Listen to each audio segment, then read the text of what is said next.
कहते हैं कि एक जगह पे आतमताई गया और एक बच्चे से उसकी मुलाकात हुई तो उसने मेज़बानी की आतमताई की, अच्छा अच्छा तो उसको मगज़ खिलाया।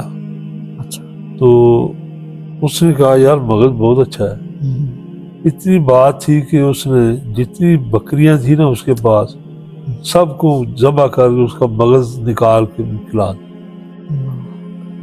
तो आतम ने किसी ने पूछा कि आज तक तुमने कोई अपने से बड़ा सखी भी देखा है? उसने कहा कि एक बच्चे को देखा है यार, कि मैंने उसको इतना कहा था कि ये जो मगज़ तुमने खिलाया है बहुत अच्छा है, तो उसके बाद 10 बकरियां थी, उस 10 का मगज़ निकाल के मुझे खिला। बच्चा खुश हो गया। बच्चा खुश हो गया कि अभी आतमदाई कहता है कि मुझसे बड़ा सही तो वो था। सुभान तो लोगों ने कहा क्या तुमने भी उसको कुछ दिया?